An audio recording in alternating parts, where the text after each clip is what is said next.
Hi, Pete.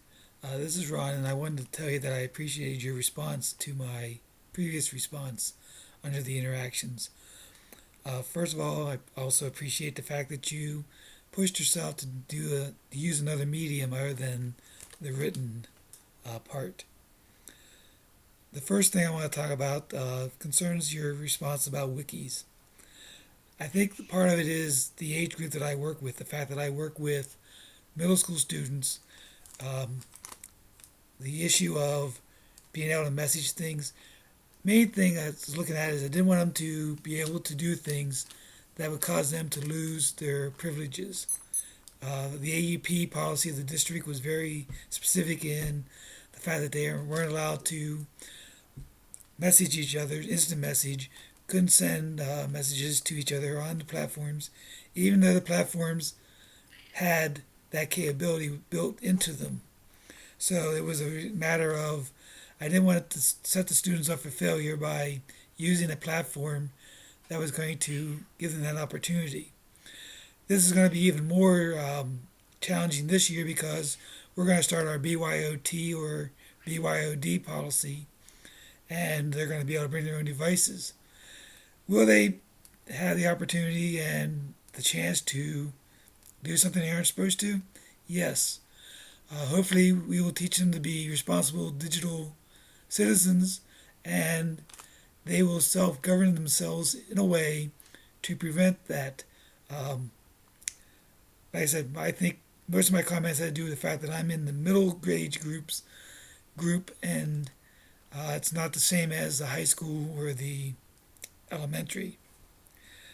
Yes, I'm sure that I was curious to hear your response concerning math, because I know that that's a subject that yes, you have to have some lecture involved, whether it's extensive or minimal. I think there has to be some involved in that subject. I'm glad that you pushed toward the minimal part because I know that most students just aren't into hearing someone speak forever and ever, amen, about something because I know in my class I can tell if I start talking too long, you can see the little switches go click click click click as their minds are elsewhere suddenly. So yes, lecture has to be part of it. I just don't think that has to be the main part, um, and I think that you agree with that as well. Project based learning and quizzes and tests. I moved away from the quizzes and tests, as I said in my previous uh, cast. Um, I moved away from that because I wanted to see other evidence of learning. I wanted more than just the snapshot which the quiz gives you or the test. And fortunately, I'm in a subject that at the present time I can move away from the quiz and test aspects. I don't have to rely as much on those snapshots. I can take a project and have it and use it as an example, a timeline of evidence of learning by what they do and how they do it, and by the reflections on what they're doing as they're doing it. Do they think they're on the right track? What could they do differently? What do they need to do? How far along are they? It's all part of that self-reflection that I strongly believe in. And that's what I use for the evidence of learning. I realize, as you said, in certain subjects, you just can't get away from the testing aspect. My question is what they do with the test, how it's administered. For example, what guarantee are you going to have that there's not cheating going on with an online math class? How do you know it's not going to end up in the same situation as Pat said about the class in Philadelphia where they were using Facebook to communicate and all of a sudden found out that they got suspended because of illegal use because they weren't supposed to be doing that, even though no one told them that.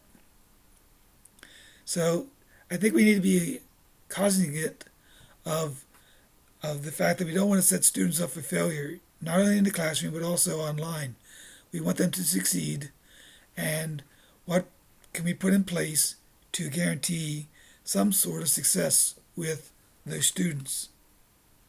And then my final aspect, as I said, I don't really use the textbooks. That's not my main thing. But I appreciate what you said, Pete. I like your response, and I hope that you appreciate what I had to say, and that we can continue to think about how we want our students to succeed and what can we do to help them succeed. I just had one last thought concerning the tests and quizzes. When I do give a quiz, my requirement is that the students get 100% on the quiz. And I get feedback on that because, well, why do I have to get 100%? And my reasoning for the 100% is I want them to be persistent, because that's a tool they need in life, to be persistent. If they're going to do something, to do it right and to do it till they get it right. And also, I believe in second chances. I think that everyone should have a chance to do something, to get it correct and do it right. And I'm glad that you don't believe in just moving students on, but making sure that they know the concept before they go on and become more lost if they don't. So once again, thank you, Pete, and I hope you enjoy this.